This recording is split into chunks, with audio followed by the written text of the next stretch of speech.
I came back to my lake mansion expecting nothing more than a quiet morning, the kind where the sound of the water was the only thing breaking the silence, but instead I found HOA workers with shovels and machinery tearing a trench straight around my pool, laughing like they were building some kind of moat for the community.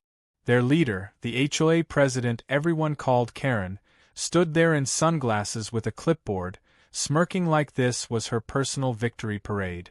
I didn't have time to sip coffee or even take a breath before she turned to me and said with a voice full of entitlement, "We're improving drainage for the neighborhood.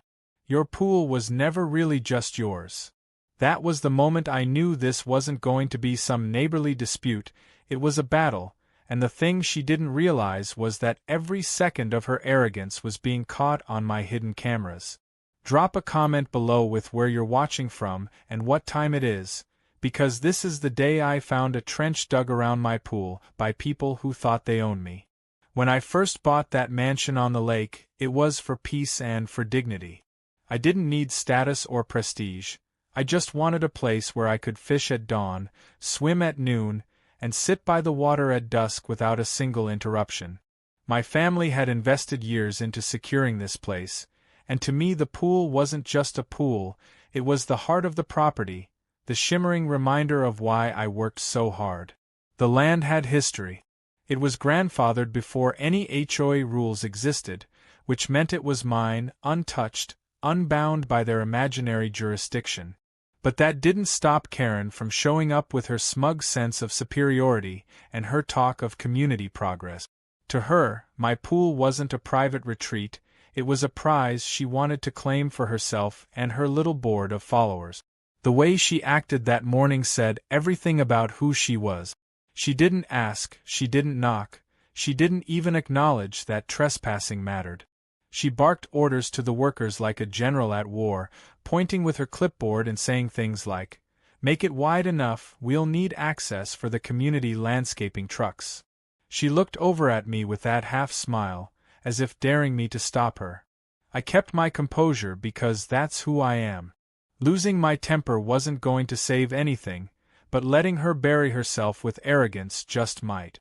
So I told her calmly, "You don't have jurisdiction here, this is my property, and what you're doing is illegal." She tilted her head and responded in that sharp, dismissive tone, "We'll see about that. The board has voted. Progress can't be stopped." And with that, she turned her back on me like she had already won. The trench itself was absurd. They had cut into the lawn right against the patio, shoveling dirt into piles, running a rented excavator so close to the tiles I could see them crack under the weight. The sound of the machine tearing into the earth drowned out the peaceful rhythm of the lake behind it, and instead of birds and water I had diesel fumes and the scraping of metal claws. It was symbolic in every way, a violation not just of property lines but of the very idea of respect. And the more she smiled, the clearer it became.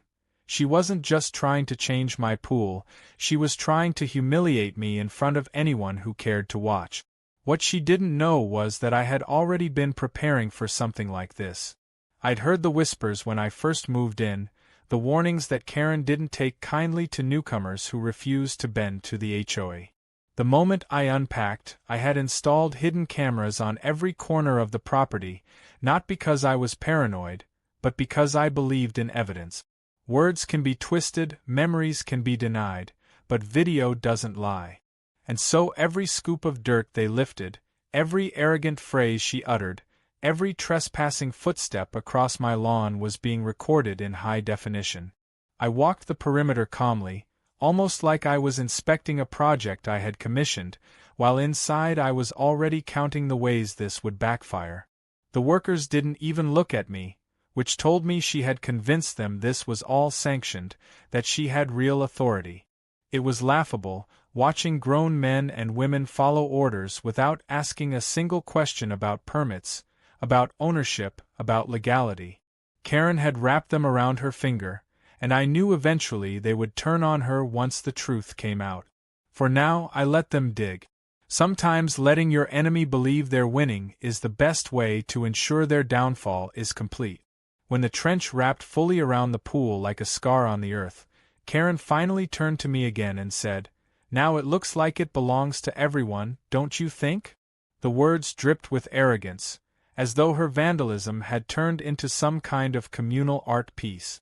I looked back and said nothing, but a small smile crept across my face.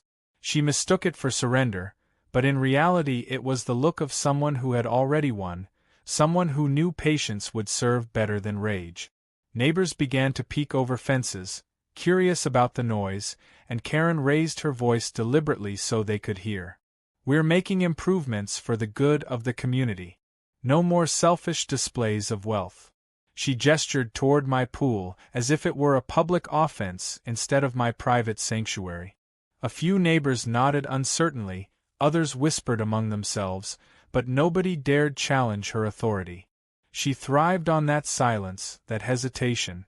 What she didn't realize was that the silence would not last forever. By the time the sun reached noon, the trench was finished, a jagged ring of dirt and machinery tracks carved into my lawn. It was her statement piece, her mark of dominance. She believed she had reshaped my land into hers, and that false confidence was the rope tightening around her neck. I went inside, poured myself a drink, and reviewed the camera feed. Every angle, every frame, captured perfectly. I thought to myself, let them finish their performance, because the encore is going to be mine. This wasn't just about a pool or a trench anymore. It was about dignity, about boundaries, about the difference between living free and being controlled by someone else's arrogance. And as I watched the footage roll across my screens, I knew that trench wasn't a moat keeping me in, it was a grave she had dug for her own reputation. She thought she was winning, but the truth was simple.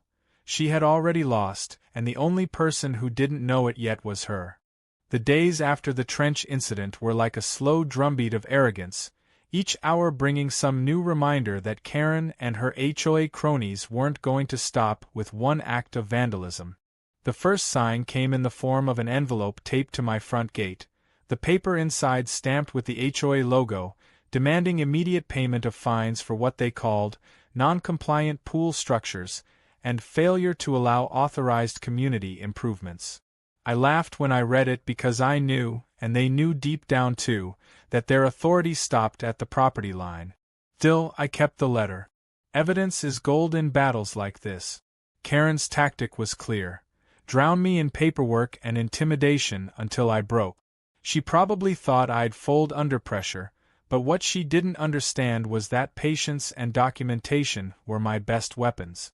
Each bogus fine, each absurd claim, each trespass was a brick I was stacking carefully into the wall that would one day crush her position. By the third letter, her tone had shifted from fake politeness to outright threat. She wrote that my pool would be repurposed for community utility if I refused to cooperate, as if her signature on cheap HOA stationery had the weight of law. I took that letter inside and pinned it to a board next to the others, a growing gallery of her desperation. Outside, the trench around my pool remained, scarred into the lawn like an open wound, and it fueled me with every glance. One morning before sunrise, I heard the rumble of a small truck outside. I stepped out onto the porch and saw two men unloading marking stakes and ropes, spreading them along my yard with casual arrogance, as if they were surveyors sent by the county. When I confronted them, they said Karen had given permission. I told them flatly, "Step one more foot and I'll have the sheriff on you." They smirked, unconvinced, and drove a stake into the ground anyway. I pulled out my phone, not to call the sheriff yet, but to capture the moment for my own record. Then I let them finish their little charade, because I knew cameras were rolling on every corner of the house. Later that day, I did call the sheriff, and when he arrived, his words carried the frustrating neutrality of someone who didn't want to get involved. He looked at the trench, the stakes, the letters, and then back at me with a shrug. "This looks like a civil matter," he said, almost apologetically. "You'd be better off taking this to court if it keeps up." It was the kind of answer Karen thrived on, because without an immediate punishment she felt untouchable. She strutted onto my property as the sheriff was leaving, clipboard in hand, and said with theatrical smugness, "See? Even the sheriff agrees this is out of your control." Progress is coming whether you like it or not. I looked at her and said calmly, progress doesn't mean trespassing. It doesn't mean fraud. You'll learn that the hard way. She scoffed and waved her hand dismissively, as though my words were background noise. But what she didn't realize was that the sheriff's neutrality didn't mean weakness on my part. It meant time, and time was what I wanted more than anything. In small towns, gossip spreads faster than the wind, and soon enough I started hearing whispers everywhere I went. At the local store, the owner, an old man who had lived in the county longer than anyone, leaned over the counter and said, "She's been bragging about turning that mansion into a lodge, said investors are already lined up. You sure you're ready for this fight?" His tone wasn't mocking, but it carried the weight of someone who had seen her pull this kind of scheme before. I nodded and told him I was ready. Across the street, one of the neighbors who had always been eager to stay in Karen's good graces told me bluntly, "Look, she's going to raise property values. If she pulls this off, everyone benefits. Maybe you should stop resisting and let her make her improvements." It was the kind of short-sighted thinking Karen depended on, the belief that immediate gains outweighed principles. I smiled politely but said nothing. On the way back home, another neighbor, quieter and less bold, pulled me aside and muttered, "Watch your back. She's got more people behind her than you think. She promised them access, promised them returns. They won't just sit by when she's embarrassed." That warning hit differently because it carried truth, but I wasn't shaken. Pressure only makes patience more valuable. The thing about community gossip is that it amplifies whatever version of the story is loudest, and Karen was making sure her version screamed. She called what she was doing beautification. She told anyone who would listen that my pool was an eyesore if it didn't serve the entire community, as though a private pool on a private lot was somehow an insult to everyone else. People repeated her words, not because they believed them, but because repetition makes lies feel like truth.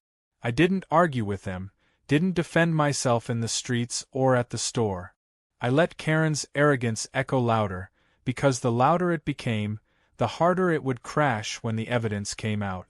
Every escalation she staged felt bigger than the last, but also clumsier, as if her desperation to control the narrative blinded her to how reckless she was becoming. Her workers showed up again a few days later, this time with gravel and equipment, dumping loads of rock into the trench as though they were preparing a path or road. I asked them if they had permits, and one of them laughed and said, "Karen handles all of that. She said this is approved." I didn't stop them, because every moment of labor was another nail in her coffin. Every dollar she spent on this trespass was a debt she didn't know she was going to pay. At night, I sat by the pool, the smell of dirt and fuel still hanging in the air, watching the security footage on my monitor. Frame after frame showed her directing, commanding, gesturing like she owned the place. She looked like a queen surveying her land, except it wasn't hers, and that contradiction was going to burn her sooner than she realized. I thought about the sheriff's words, about the old store owner's warning, about the neighbor who told me to give up, and instead of discouragement, all I felt was calm resolve. They were right that she had numbers, influence, and arrogance, but what I had was undeniable proof. It wasn't a question of if she'd collapse, it was when, and whether I could time it for maximum humiliation. Karen thrived on being untouchable. Every time she strutted down the street in her bright dresses, waving at neighbors with that smug grin, she was building herself up higher on a pedestal. And all I had to do was wait until the pedestal cracked. The trench wasn't progress. The gravel wasn't improvement. The letters weren't law. They were all cracks in her image, fractures waiting for the right push. And I had no intention of wasting that push until it could knock her down in front of everyone. For now I let her believe she was winning. I let her parade her arrogance in public, let her spew her slogans about vision and prestige, let her laugh at my supposed helplessness. Inside, I knew something she didn't. The deeper she dug into my land, the deeper she dug her own hole, and soon enough, the whole community would be there to watch her fall in. The morning they decided to put a ribbon around the trench like it was a proud new monument, that was when the line was crossed for me. I watched them string bright tape between stakes and pin a gaudy banner that read something about community vision while Karen posed for pictures, sunglasses on, scissors in hand, talking to a neighbor as if she were cutting the ribbon on a playground instead of celebrating the invasion of someone else's yard, and the absurdity of it all landed on me like a cold, clear decision enough. I walked down the path toward the crowd with my hands in my pockets, feeling the same steady calm I'd kept since the first shovel hit my grass, but something had shifted from patient observation to deliberate motion. When Karen saw me, she gave that practiced smile of hers and called out loud enough for the camera phones to pick up, "We are reclaiming beauty for the community, and nobody can stop progress," and a dozen neighbors clapped like trained seals because she had learned to wrap people around her finger with rhetoric and spectacle. I let her have the applause. I let her enjoy the moment because I wanted every clap to land on the record, every cheer to be weight added to the blow that would topple her. I waited for her ceremonial cutting, then I stepped forward and addressed the small crowd not with anger but with a line that made half the phones pivot toward me. "You can hold a ribbon for anything, Karen, but you can't ribbon wrap over someone else's rights," and the way the crowd looked between us told me I had broken something in the narrative she had been building so carefully. She blinked, the practiced mask slipping for a sliver, and snapped back, "That is ridiculous, you know how board votes work," implying that compliance was a matter of communal will rather than law, but I had already seen the footage of her instructing crews, heard her promises to investors on the audio captured on my cameras, and I had signed counsel's advice burning in my pocket like a match. So I did the sensible thing. I asked for a private moment, led her off to one side with the calm tone of someone who had rehearsed only patience, and I said, "You took a step that can't be walked back by applause alone. You are trespassing and you have been telling people otherwise."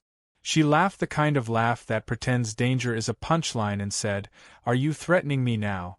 Because that is not very neighborly," and her voice had that acid-sweet quality that makes people recoil into courtesy rather than confrontation. I kept my voice even and replied, "Not threatening, stating facts, which is a much harder weapon," and then I signed the papers my lawyer had advised me to keep ready in case the theatrics became criminal. That afternoon, after the crowd thinned and the workers left humming about pay, I drove into town and sat across from a land use lawyer with a lined face and the kind of no-nonsense clarity you wish you had in your own head, and we went through the deed line by line.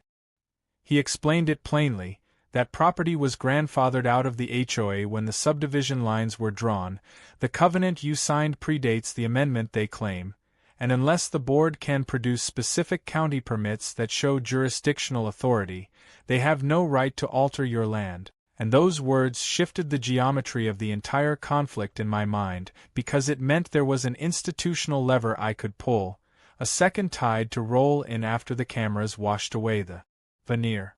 I left with a copy of the deed, a list of recorded easements to check, and a quiet plan to time the legal strike so it landed when public opinion would maximize its effect. Meanwhile, my cameras continued to work exactly as they had been installed to do, unobtrusive, indifferent, capturing human behavior like a ledger, and those feeds had become more valuable than I expected. They recorded not just the physical trespass but the conversations that revealed motives. Karen on one clip whispering to an investor about turnaround projections, Karen on another clip boasting to a board member that once the lodge plan was public they could leverage owners to vote her in. For life. Video turns boasts into evidence and evidence removes the soft edges of privilege. A smug smile becomes perjury if you have proof of intent.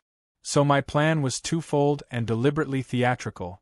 Let the physical trespass deepen the visual proof, then deploy the law like a judge's gavel in public so everyone who had cheered could see where their applause had landed.